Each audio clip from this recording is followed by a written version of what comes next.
नमस्कार दोस्तों, स्वागत है आपका दीपक एग्री ट्यूटोरियल में। और आज हम लोग देखेंगे बढ़ते वायु प्रदूषण से कैसे अन्न संकट आ सकता है। कहने का मतलब है वायु प्रदूषण के बढ़ने से कैसे पैदावार में भारी गिरावट आ सकती है। चलिए हम देखते हैं। यहाँ पे आप देख सकते हैं कि करनाल की एक संस्थान है जो कि है भाकरी अनु भारतीय गेहूं और जौ अनुसंधान संस्थान।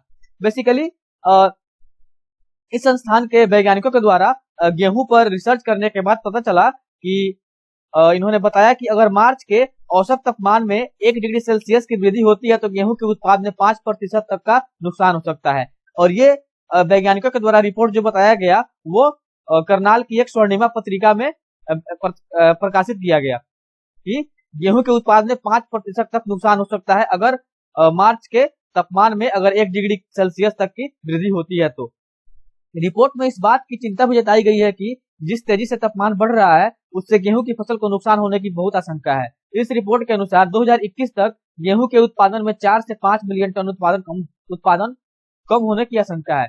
कहने का मतलब है इस रिपोर्ट में बताया गया है कि अगर तापमान इतनी तेजी से बढ़ती रहे तो 2021 तक गेहूं के उत्पाद में 4 से 5 मिलियन टन उत्पादन की कमी आ सकती है। गेहूं की फसल तापमान के प्रति बहुत ही संवेदनशील होती है, दैट इज सेंसिटिव होती है और एक निश्चित तापमान के बाद गेहूं की बालियों में स्वस्थ और सुडौल दाने नहीं बन पाते हैं। इसलिए बढ़ते वायु प्रदूषण बहुत ही अधिक संकट का कारण है हमारे पैदावार के लिए, गेहूं की खास करके गेहूं की पैदावार के लिए। तो चलिए हम देखते हैं। विश्व पर्यावरण दिवस प्रतिवर्ष 5 जून को मनाया जाता है और इसका उद्देश्य पर्यावरण से संबंधित मामलों के बारे में विश्व भर में जागरूकता पैदा करना और इसके प्रति राजनीतिक ध्यान आकर्षित करके कार्यवाही को प्रोत्साहित करना है। ठीक है। और जो यह पर्यावरण दिवस 2019 का था उसको और उसका विषय था वायु प्रदूषण और इसकी मेजबानी किसको मिली थी? चीन को सौंपी गई थी। ठीक है। और जो 2018 का पर्यावरण दिवस था उसकी थीम थी बीट प्लास्टिक प्रदूषण और इसको मेजबानी करने का कहने का मतलब है कि यह इसकी मेजबानी भारत को मिली थी। ठीक है। अब देखिए, संयुक्त राष्ट्र के मौसम विज्ञान संस्थान की रिपोर्ट के अनुसार अगर कार्बन डाइऑक्साइड और दूसरी ग्रीन हाउस गैसों के एक्सक्रीशन से दैट इज उत्सर्जन में अगर कटौती नहीं की जाएगी तो पृथ्वी पर मौजूद जीवन पर जलवायु परिवर्तन का असर खतरनाक और अपरिवर्तनीय होगा। ठीक है। कहने का मतलब है इतना खतरनाक होगा कि उसको हम बदल नहीं पाएंगे। ऐसे में इस बात की चिंता व्यक्त की गई है कि धरती पर बढ़ रहे ओजोन प्रदूषण से 2030 तक फसल की पैदावार में 26% की कमी हो सकती है। कहने का मतलब है ओजोन लेयर से जो भी प्रदूषण आ रहे हैं, जो भी पॉल्यूशन फैल रहे हैं धरती पर, उससे क्या हो सकता है 2030 तक फसल की पैदावार में 26% की कमी आ सकती है।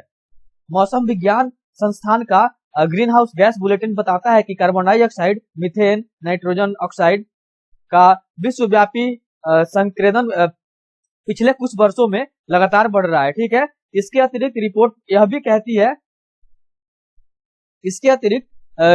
भी कहती है कि खतरनाक ग्रीन हाउस गैस और ओजोन परत को नष्ट करने वाला पदार्थ CFC11 दोबारा उत्सर्जित हो रहा है। इससे ओजोन परत को खतरा है। चलिए हम आगे देखते हैं। जलवायु पर विभिन्न ग्रीन हाउस गैसेज के प्रभाव में 1990 से अब तक 41% तक की बढ़ोतरी हुई है, जिसे हम रेडियो एक्टिव फोर्सिंग कहते हैं। ठीक है। यहाँ पे आप देख सकते हैं पिछले एक दशक में रेडियो एक्टिव फोर्सिंग में 82% की बढ़ोतरी कार्बन डाइऑक्साइड के कारण हुई है। पृथ्वी में कार्बन डाइऑक्साइड का इतना संकेंद्रण इससे पहले 30 से 40 लाख वर्ष पहले हुआ था, जब तापमान 2 से 3 डिग्री अधिक गर्म था और समुद्र का स्तर अब से 10 से 20 मीटर ऊंचा था। एक उदाहरण के रूप में बताया गया है कि साल 2004 में भारत के मैदानी क्षेत्रों में तापमान में अचानक 3 से 6 डिग्री सेल्सियस की वृद्धि हो गई थी।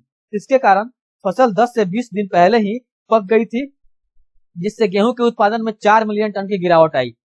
वैज्ञानिकों के अनुसार उच्च तापमान या सूखे की स्थिति गेहूं के लिए हानिकारक होती है। गेहूं के पकने के समय 14 से 15 डिग्री सेल्सियस के औसत तापमान की आवश्यकता होती है। अनाज बनने और विकास के समय में उचित तापमान की स्थिति उपज के लिए बहुत महत्वपूर्ण है।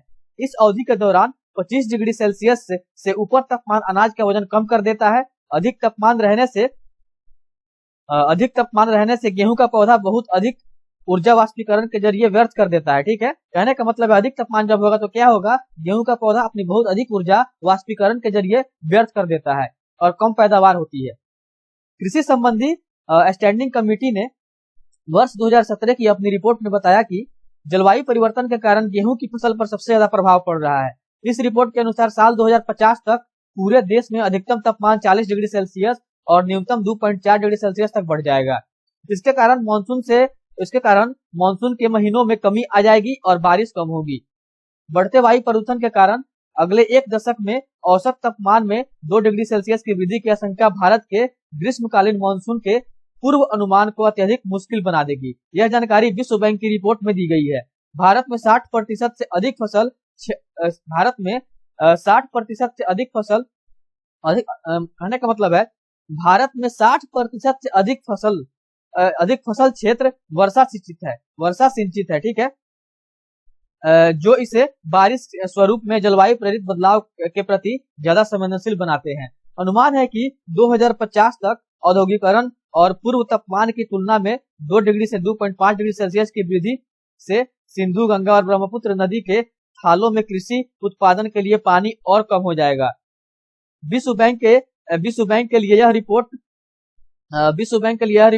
Potsdam institute of climate impact research and climate analytics ने तैयार की है, ठीक है। कहने का मतलब है विश्व बैंक के लिए यह report Potsdam institute for climate impact research and climate analytics ने तैयार की है और दुनिया भर के 25 वैज्ञानिकों ने इसकी समीक्षा की है। रिपोर्ट में कहा गया है कि यदि दुनिया का तापमान 2090 तक औसतन 4 डिग्री सेल्सियस बढ़ा तो दक्षिण एशिया के लिए इसके परिणाम और बुरे होंगे। यदि दक्षिण एशिया में कार्बन उत्सर्जन दैट इज कार्बन का एक्सक्रेशन को सीमित करने के लिए कोई कार्रवाई नहीं की गई तो इस परिदृश्य में दक्षिण एशिया में भयंकर सूखे और बाढ़, समुद्र का जल स्तर बढ़ने, ग्लेशियर पिघलने और खाद्य उत्पादन में गिरावट जैसी समस्याएं बढ़ सकती है।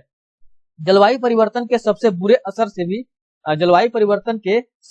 असर से अब भी बचा जा सकता है यदि गर्माहट में वृद्धि को 2 डिग्री सेल्सियस से कम रखा जाए। कहने का मतलब है टेम्परेचर को अगर 2 डिग्री सेल्सियस से कम रखा जाए तो, लेकिन इसके अवसर कम हो रहे हैं। रिपोर्ट के अनुसार जलवायु अनुकूल खेती, बाढ़ और सूखे से रक्षा, उष्मा प्रतिरोधी फसलों, भूजल प्रबंधन में सुधार, तटीय बुनियादी ढांचों को बेहतर बनाने और मानव स्वास्थ्य के सुधार के जरिए तत्काल कार्रवाई करने की आवश्यकता है।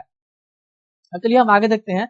विश्व बैंक की रिपोर्ट में वैज्ञानिकों ने बताया है कि जलवायु परिवर्तन से बचने के लिए जलवायु के अनुकूल खेती की पद्धति अपनाएं तथा ऊर्जा दक्षता और अक्षय ऊर्जा की उपलब्धि में बढ़ोतरी के लिए नवीन तरीकों की खोज करें। इस रिपोर्ट के अनुसार 2040 तक पृथ्वी के तापमान में 2 डिग्री सेल्सियस तक वृद्धि से दक्षिण एशिया में फसल उत्पादन में कम से कम 12% कम हो सकता है। इसके लिए प्रति व्यक्ति मांग पूरी करने के लिए आयात को जलवायु परिवर्तन के पहले की तुलना में दोगुना करना पड़ेगा, ठीक है। भोजन की उपलब्धता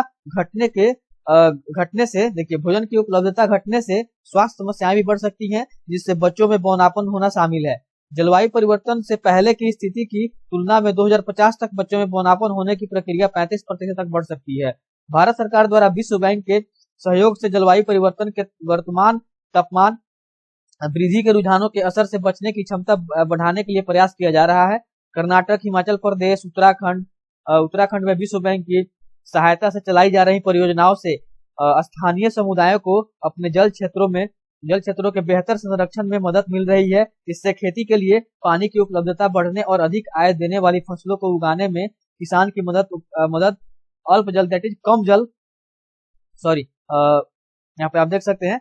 इससे खेती के लिए पानी की उपलब्धता बढ़ने और अधिक आय देने वाली फसलों को उगाने में किसान की मदद अल्प जल संसाधनों के कुशल इस्तेमाल और कृषि व्यवसाय स्थापित करने में समुदाय को मिल रही है, ठीक है। तो आज के लिए बस इतना ही, धन्यवाद।